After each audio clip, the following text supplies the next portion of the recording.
Hello guys, welcome to the tutorial Tech with Tausif. In this tutorial, we will discuss about the new features in Angular 11. So जितने भी main new features available होंगे Angular 11 में उसको हम लोग discuss करेंगे, right? तो सबसे पहले देखते हैं हम लोग कि पहला फीचर को, तो वो है web pack support. Angular 11 provides experimental support for Webpack 5 and you can use it with Angular 11 to try new things, right? This is still experimental, so do not use it in production yet, right? To get this feature, update Webpack version in package.json. कहने का मतलब ये है कि जो webpack 5 का जो support आया है वो एक्सपेरिमेंटल पर्पस के लिए ही है, उसको हम लोग अभी प्रोडक्शन के लिए यूज नहीं करेंगे, राइट? और अगर हम इसको अपडेट करना, वेबपैक 5 को यूज करना चाह रहे हो तो हमें package.json फाइल जो है वहां जाकर के मुझे अपडेट करना होगा, ठीक है? तब हम लोग वेबपैक सपोर्ट का यूज 5 का यूज कर सकते हैं.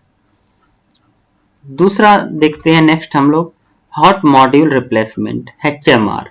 HMR होता क्या है कि ये जो फीचर है ये ऑलरेडी पहले भी अवेलेबल था, बट हम लोगों को कुछ कॉन्फ़िगरेशन करना होता था, कुछ कोडिंग में चेंजेस करने होते थे, अब जो है वो चीजें आसान हो गई है.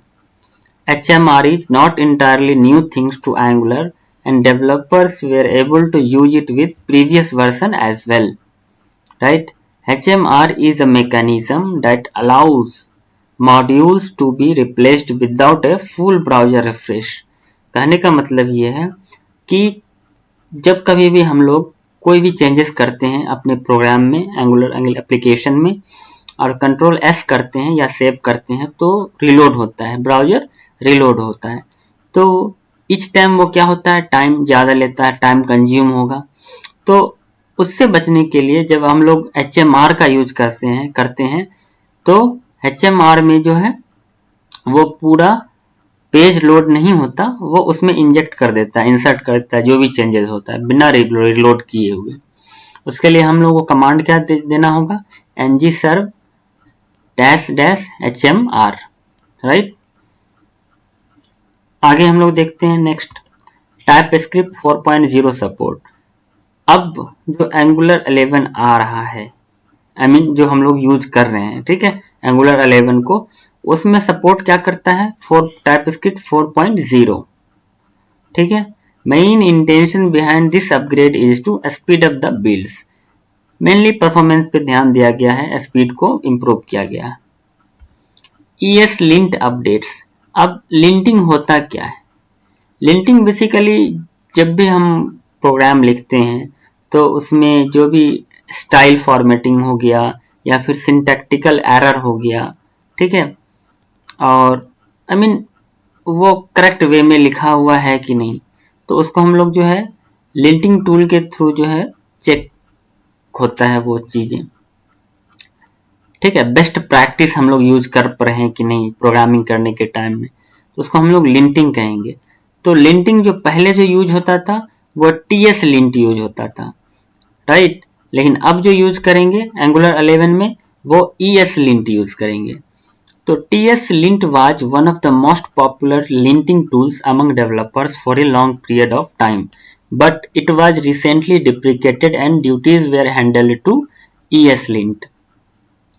Angular is also moving from TSLint to ESLint with the version 11, right, update, and you won't be able to use TSLint for linting purpose in Angular again. मतलब अब हम लोग TSLint का यूज नहीं कर पाएंगे, अब हम लोगों के पास क्या होगा, ESLint होगा. नेक्स्ट है internet explorer updates. Angular 11 has finally removed support for IE9, IE10, IE mobile, but for IE11 still we can use, right? हम लोग जो है इंटरनेट एक्सप्लोरर 11 में इसका यूज अभी भी कर सकते हैं, लेकिन Angular 11 में जो है फाइनली रिमूव कर दिया है इंटरनेट एक्सप्लोरर 9 को, 10 को और वो इंटरनेट एक्सप्लोरर मोबाइल को। नेक्स्ट है improved logging and reporting. This new version of Angular also ships with new changes in the way reporting is done, right? On the builder phase during development. New changes have now been made on the CLI to make logs and even reports generally easy to read. I mean easily readable होगा, जैसे हम लोग इस picture में देख सकते हैं। जब हम लोग build कमांड चलाए तो हमारे पास ये डिस्क्रिप्शंस आया, जो रिपोर्टिंग डिस्क्रिप्शंस है, और इसको हम लोग आसानी से रीड कर सकते हैं, राइट। तो इसको इम्प्रूव किया गया है, improved logging and reporting angular 11 में। नेक्स्ट है फास्टर बिल्ड्स। फास्टर बिल्ड्स में क्या है, in this new version Angular gets even faster than you know, right. This speed improvements was possible through a few changes and updates. इसके थ्रू हम लोग faster builds को इंप्रूव किया गया है, राइट। नेक्स्ट है ऑटोमेटिक फॉन्ट इनलाइनिंग। ये भी मेन फीचर में है एंगुलर 11 के। Angular 11 introduces automatic inlining of fonts, right? Automatic inlining of fonts. The Angular CLI will now download and inline the fonts used linked by the application.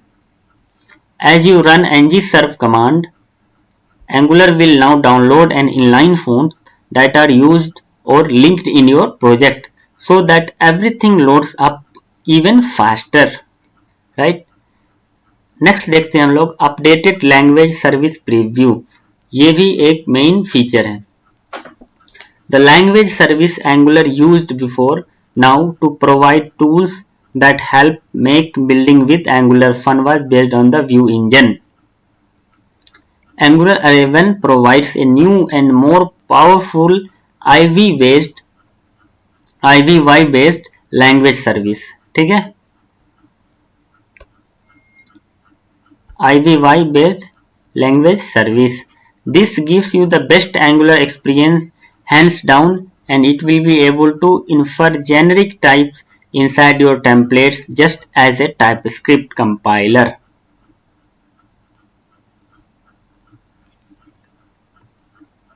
Just as a TypeScript compiler will do. Look at the image below for a good instance of inferring the iterable type of string. यहाँ ng_for है, इसमें हम लोग ये क्या बता रहा है, डायरेक्टिव ng_for जो स्ट्रक्चरल डायरेक्टिव है और स्ट्रिंग टाइप का जो है ये डिस्प्ले कर रहा है। तो ये सब चीजें जो है मतलब आया है एंगुलर 11 में, राइट। तो हम लोगों ने जो भी अभी तक देखा है वो थ्योरेटिकल देखे हैं, राइट। अब इसको हम नेक्स्ट वीडियो जब बनावेंगे तो उसमें जो है जो भी एंगुलर 11 में न्यू चीजें ऐड हुआ है, न्यू फीचर्स आया है, उसको हम लोग प्रैक्टिकल इम्प्लीमेंटेशन भी बता देंगे, राइट।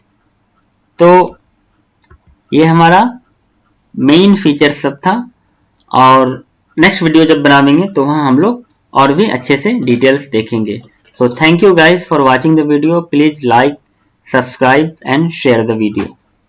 Thank you.